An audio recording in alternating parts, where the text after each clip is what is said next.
Okay. I'm gonna do these flowers and you do those flowers, okay, Daddy? Look, Pick them. those ones are not working. Okay. But these ones Right are here. working. Wow, I better hold it still. This bush has a lot of pretty flowers. Hey, that yellow flower is still trying to grow. Mm-hmm. This one right here. That one. This. Yeah. And then get the drop on your tongue. Hurry, hurry. Oh, I just did it. Was that good? Yeah. So you put this little green thing. Yep. So that's what. Pinch it. Okay. No. There. Pull that out and get the drop of nectar. Oh, you pulled it too fast.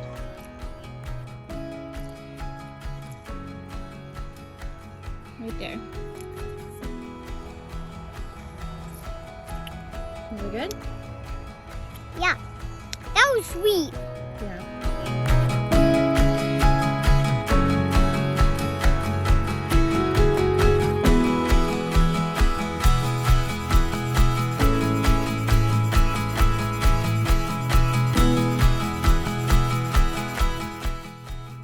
Hey guys, this is Jenny from the Hatfield Homestead. Welcome back to our channel. Today we're making honeysuckle jelly. I'm using 4 cups of honeysuckle flowers. We chose to use only the darkest yellow from our plants. They have the most flavor because they're the oldest, most mature flowers. You can use the white as well. We just chose to do the yellow. I am putting them into jars, and so I can make my honeysuckle tea. Now, if you can tell, I did not rinse these flowers off. This might be controversial, and that's okay. I chose not to wash them because I wanted every little bit of that tiny drop of nectar from every flower, and I was worried that if I rinsed them off, then I would lose a lot of that, and that's where our flavor is going to come from for our jelly. And so that is completely up to you. If you want to wash your flowers off, go ahead.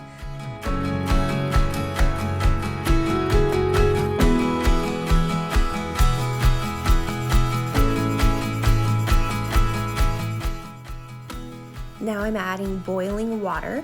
I did about 4.5 cups. In the end, you need 4 cups of the tea for your recipe, and I knew that a little bit of it would evaporate in the boiling process, so I did a little over just to make sure that I would have enough. Once this cools down to room temperature, I put a lid on them and then put them into the refrigerator. You can let this steep anywhere from 2 hours to overnight. I chose to do overnight so that I would get a stronger flavor in the end.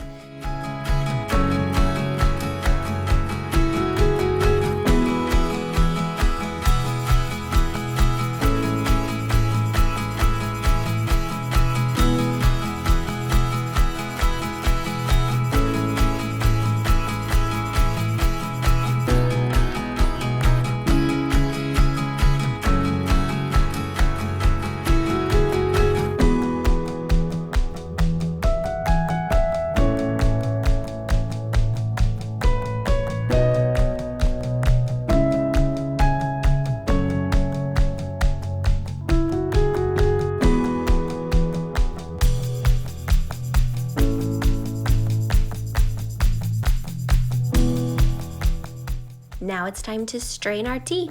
This is another reason I wasn't too concerned about rinsing my flowers off ahead of time, because I knew that anything in there that I didn't want ending up in my jelly would get strained out anyway.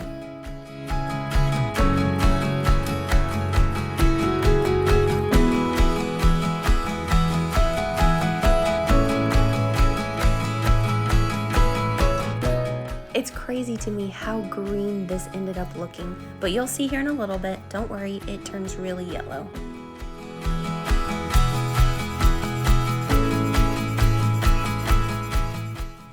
Now here's another controversial topic among jelly makers, and I know that some of you may disagree with me on this, but you're not supposed to squeeze out the liquid when you're straining, and this is so that you end up with a very clear result in your jelly.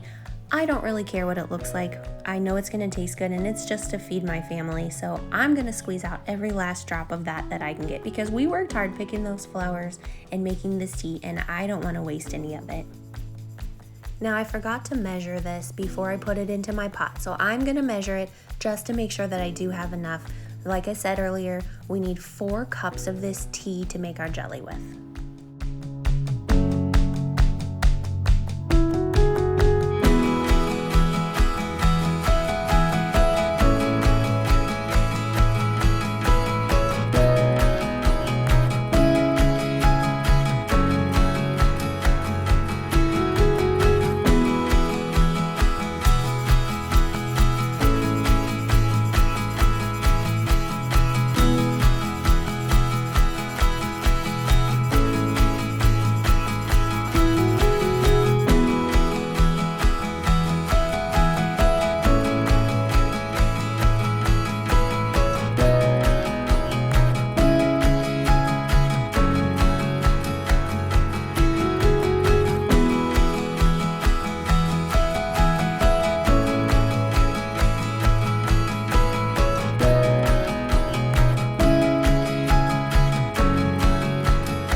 And I ended up with exactly the amount that I needed, 4 cups. So back into the pot it goes.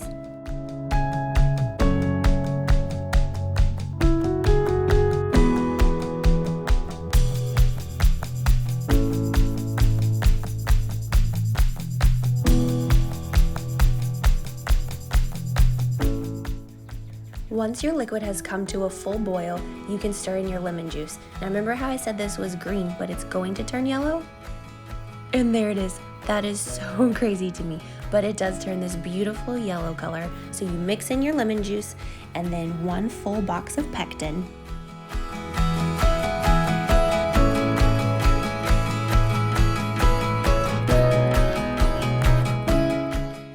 Make sure you stir this in really well, otherwise you can end up with little clumps of your pectin, and that's not very good. You don't want that ending up in your jelly.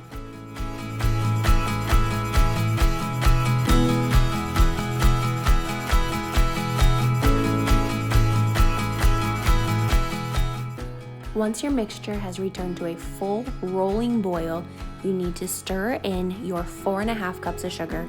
Now again, I know this is a lot of sugar, but unfortunately you have to have a lot to make your pectin set up.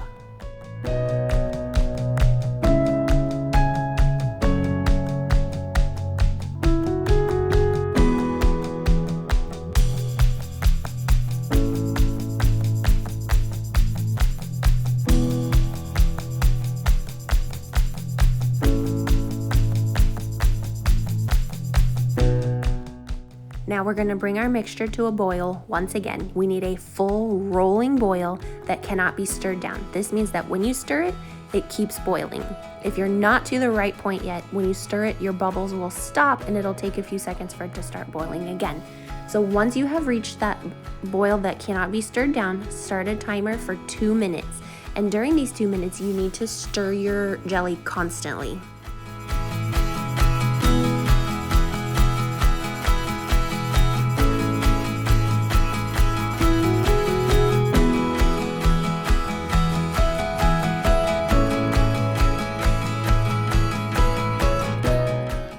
Now that our cooking time is complete, it's time to pour our jelly mixture into our jars. Now a lot of people skim this foam off the top and discard it, Again, like I said, I don't care what this jelly looks like. It's just to feed my family, so I try to scoop it all off and mostly put it into one jar so that we only have it on the top of one. It doesn't taste any different, it just doesn't look the prettiest.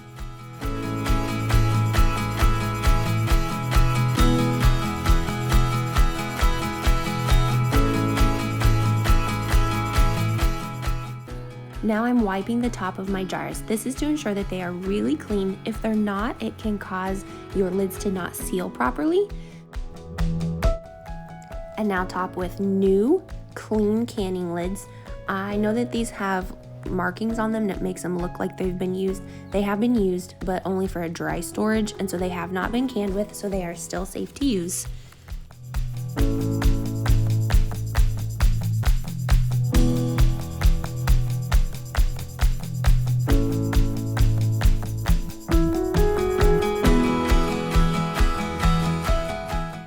For some reason, I always fight with these wide mouth rings.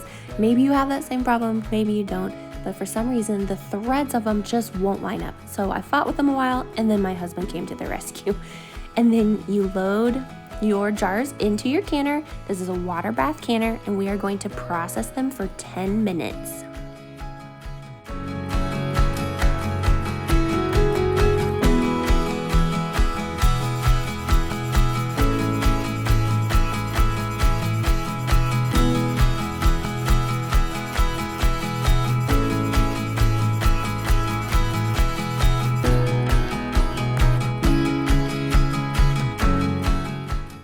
Once our processing time is finished, we remove the jars from the canner and allow them to cool completely on the counter.